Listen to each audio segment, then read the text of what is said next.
Hello and welcome to this session. This is Professor Farhat. In this session, we're going to look at corporate alternative minimum tax.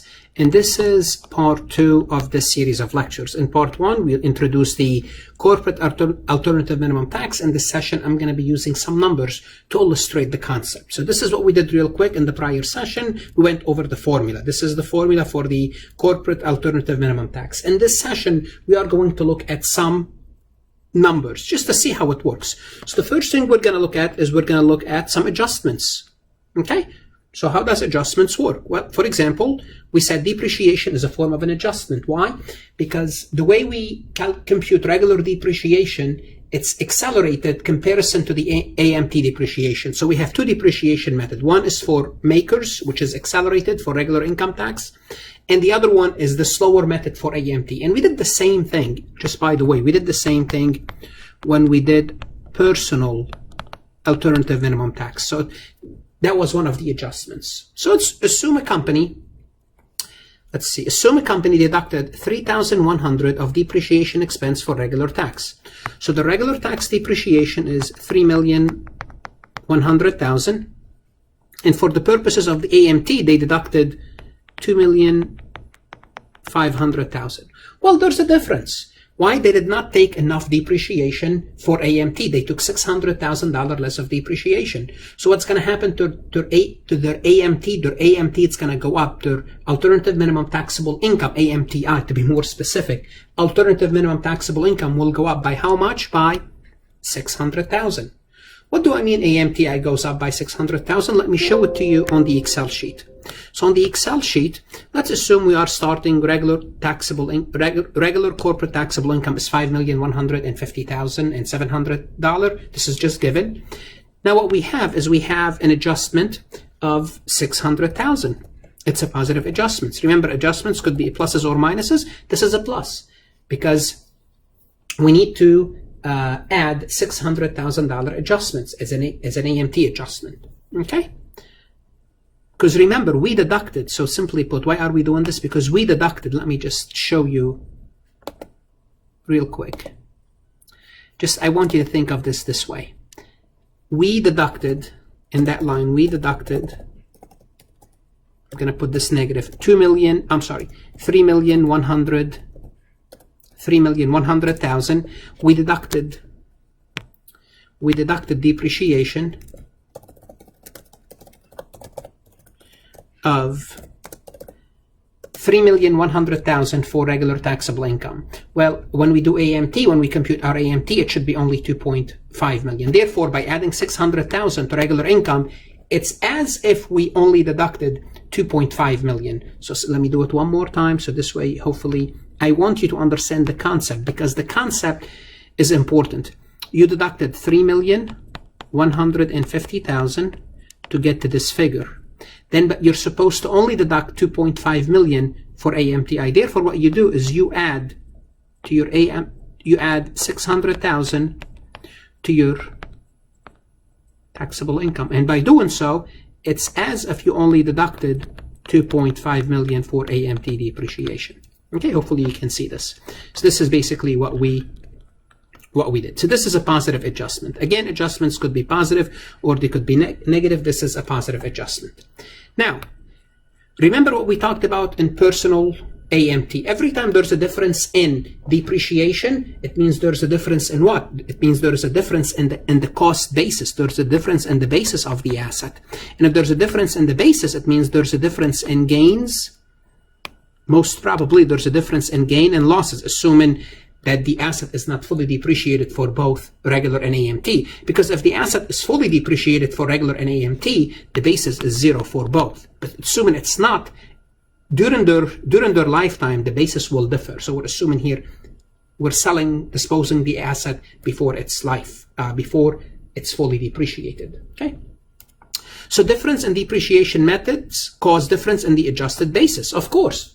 Okay. But remember, if we waited all the way till the end of AMT depreciation, waited all the way till end the regular depreciation is taken effect, the basis is 0 for both. But obviously, we're not making this assumption. So there are different gain or loss when we sell the asset before it's fully depreciated. Simply put, if the regular tax gain is greater than AMT, due to the accelerated depreciation, because what happened, regular tax accelerated the depreciation, takes much more depreciation up front. Therefore, the basis is low for regular. Therefore, if your basis is low, you're going to sell it and most probably record the gain. So corporation make negative adjustments to regular taxable income to compute the AMT base. So if you have a gain on your sale for regular tax, you might have a smaller gain for AMT because AMT does not reduce the basis as fast as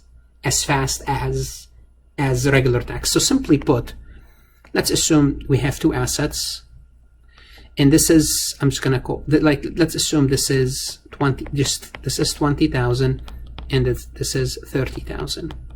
This could be the basis for regular tax, and this could be the basis for AMT. Now, if we sell this asset, just to kind of show you how it works, if we sell this asset for, let me change the color. If we sell this asset for 50,000, and this is 50,000. I don't know why I'm doing this, but that's fine. For AMT, we have a gain. For AMT, the gain is 20,000. 50 minus 30 equal 20. For the regular tax, 50 minus 20, we have a gain of 30,000. Notice the gain for regular is higher because the basis is lower. If the basis is lower, your gain is higher. Okay, so hopefully you can see this picture. Maybe that's not the best way to do it, but hopefully you got the point. Okay. Why? Because for regular taxes, the depreciation is faster. So let's assume under regular tax we have a gain of 70,000. For AMT tax we have a gain of only 55. Why would the gain is lower? Because AMT basis is higher. AMT basis, the basis for AMT, we're not given the details. I'm just telling you the gain is 70 and the for regular and AMT is 55. Hopefully you know how we came up with the gain, proceeds minus the adjusted basis. So the adjusted basis for the regular is lower, therefore the gain is higher. Okay, therefore we have as a negative adjustment, negative adjustment. So let's go back to the Excel sheet, and here we have gain or loss, and that's a negative adjustment of 15,000. So simply put, what happened is this, if you really want to see what's called above the line. So above the line, what happened is this. Above the line, above the line, what I mean by the line, let me just kind of draw. This is what I mean by the line. This 5 million,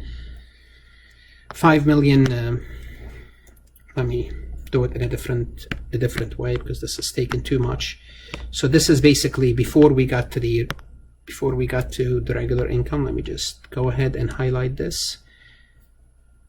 This is our starting point.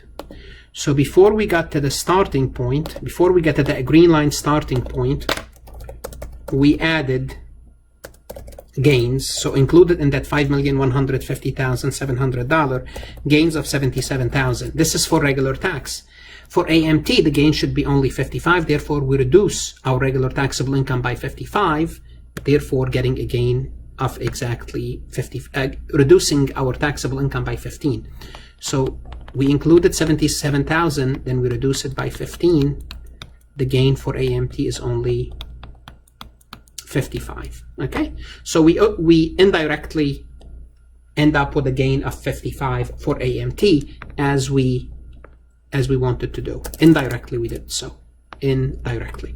Now again, are these the only adjustments that we could make? Of course not. Look, there are other adjustments, but those are adjustments. One is positive, one is negative, to illustrate the concept of adjustments. Are there more adjustments? Of course there are much more adjustments. Okay. Now preferences. Let's look at preferences real quick. Let's look at preferences. So let's go back to preferences, and let's assume for the sake of preferences we had $12,000 in private activity interests. So what happened is this: when we computed our taxable income,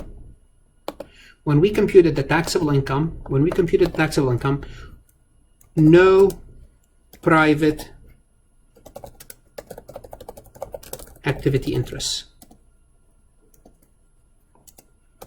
No private activity interest. So although we received the 12,000, we did not include it. Therefore, what we do now is we include 12,000 of what we called preferences of private activity interest. It's as simple as that. This is a plus. Now, is this the only plus? No, we might have other preferences such excess depletion over adjusted basis, pre-1987 acres depreciation. Again, this is just to give you a taste. Now, what we do is, if we sum all these figures, it's going to give us $5,747,700.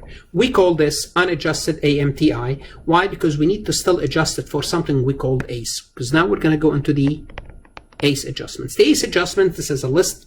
This is a sample list of them. 70% dividend received deduction, life insurance proceeds on key employee, difference between MACRS and ACE, municipal interest income, organizational expenditure. Now, to talk about the ACE, what you need to understand before you fully understand ACE, you need to understand how EMP work, which is earnings and profit, the concepts of earnings and profit. It's helpful if you know how the earnings and profit work. Not critical for us today. We can go without really understanding. We can understand ACE without really going into the earnings and profit. I just want to make sure that you may see, how is this working? You may need to understand how earnings and profit work. But basically, what's ACE adjustment? ACE adjustment stands for the adjusted current earnings, which is an adjustment is designed to capture various economic income not otherwise included in the alternative minimum tax base.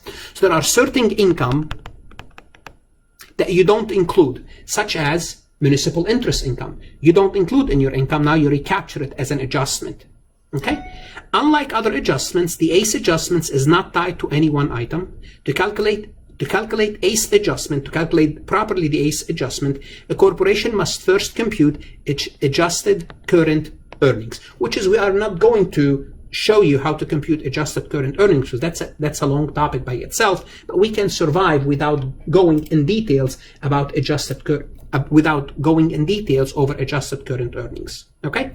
So adjusted current earnings is computed by making certain modification designed to reflect economic income. Again, if you see the recording that I showed you here, you will understand what I'm talking about here by reflecting economic income to AMTI.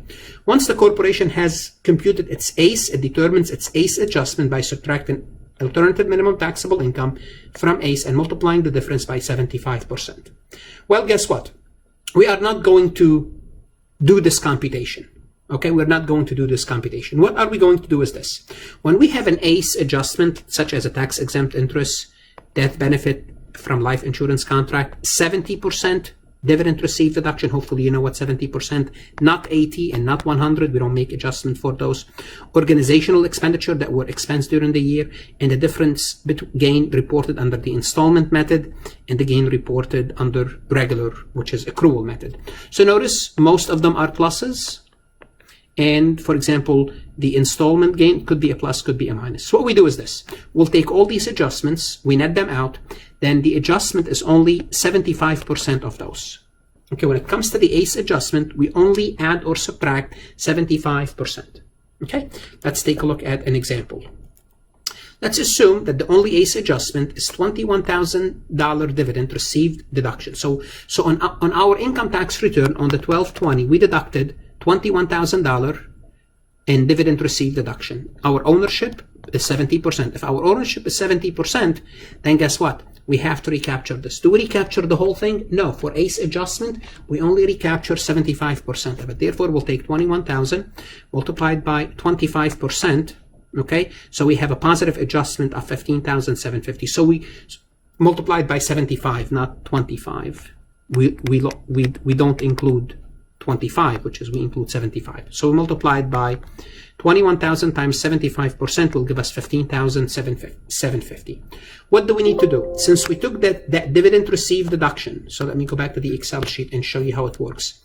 Since we took that dividend received deduction, so this dividend received deduction, it was taking, I'm inserting a line, so we had here dividend received deduction of, we had a dividend received deduction, it was a minus of 21,000. Guess what? For AMTI, we are going to add only only 75% of it. So it's 21,000 times 0.75. 0.75 will give us 15,750. So this is what we add. Now we'll do the same thing if we had life insurance, depreciation between MACRS and ACE, municipal interest, organizational expenditure. And for minus AMT NOL deductions, we're going to assume for our purposes that's 0. So now we are ready to compute our alternative minimum taxable income before exemption. So we're going to take this amount, unadjusted AMTI, and add to it the dividend received deduction that we lost, or 75% of it. Now we get to our exemption. Our exemption, generally speaking, is 40,000. Okay, but what happened to this exemption is, it gets reduced by AMTI that's above 150. So if you go above 150, for every dollar above 150, you lose 25%. And without even computing this, we have $5,747,700 in unadjusted AMTI. Actually $5,763,000. Therefore, the exemption will be 0. The exemption is going to be wiped out. Okay. Again, the exemption is computed by taking, if we take 5,747,000 minus 150,000, this is the amount in excess of the limit. Then we multiply this by 25%, and this is going to wipe out the whole 40,000. That's 1,300,000, almost 1.4 million. So it's going to wipe out the 400,000. So there is no exemption for this example.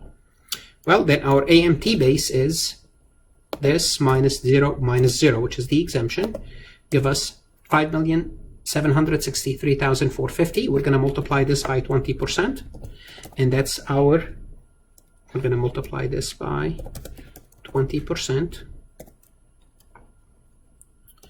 And this is our gross AMT. Now we're going to assume we have no foreign tax credit, so 0 foreign tax credit. Therefore, our tentative AMT is 1,152,690. Now we have to look at our regular income tax, because we already computed our regular income tax. Now I can just throw some numbers. I can say, for example, what if regular income tax is $1 million? Well, if regular income tax is not 10 million, $1 million. If regular income tax $1 million, then guess what? The number is positive. Therefore, we have an AMT of 152,690. If the regular income tax was $1 million, let's assume the regular income tax was $2 million. Putting too many zeros, $2 million. Then AMT is negative. We don't have AMT. Let's assume the regular income tax is 1,751,238. Why did I choose this number? Because I'm going to show you the income tax form. Therefore, we have no AMT. Therefore, after we did all this calculation to illustrate AMT, what we find out is there is no AMT. Now, how could we have AMT? Well, for this example, we need some large adjustments. For example, instead of 12,000 in tax preference, if we have 2.5 million in tax preference interest, then this will give you a positive. Well, it's still negative. You need even more. You need like 2.7 million addition and adjustments to give you. It's still negative. So 3 million. Just gonna get a big number. 3 million. It's still not enough. So we need adjustment. I'm gonna make it 3.5 million. I'm just playing with numbers to show you that for this example, if you have 3 million, then your AMT is 99,000. Okay, so let's go back to the PowerPoint slides. And one more thing before I proceed, I'm glad I remember this, that when you have AMT, okay, when you have AMT, you might have, what's going to happen is you're going to have AMT credit. Now, the AMT credit for corporate and for individual, they're the same. So if you're not really sure what do I mean they're the same, let me show you what I mean they are the same. So give me one moment, please. Regular, individual, and personal, they're the same. So what I want you to do, if you're saying how do I compute my corporate AMT credit, you can go to my alternative minimum tax credit, this number 7 recording under the alternative minimum tax, and you can see how we did it for personal, and it's the same thing for corporate. So the computation is the same for the AMT credit. Now let me show you on a tax return what AMT looks like. This is the example that we were working with. This is the regular taxable income. This is the depreciation. This was the adjusted gain and loss. The adjusted gain and loss. Let me go back, sorry. So this was regular taxable income, depreciation, adjusted gain or loss, which was a deduction. This is the private activity bond. Then this is the dividend received deduction. This is the dividend received deduction computation. Then this plus this equal to the AMT. Then we're going to multiply it by 20%. We're going to multiply AMT by, we're going to multiply this number by 20%, get to 1,152,000. Now we're going to compare this to the regular tax, which is 1,751,238, and there is no AMT as far as we are concerned for this example. So this is how basically AMT works, the corporate AMT to be more specific. If you have any questions, any comments, by all means email me or see me in class. If you're studying for your CPA exam, study hard.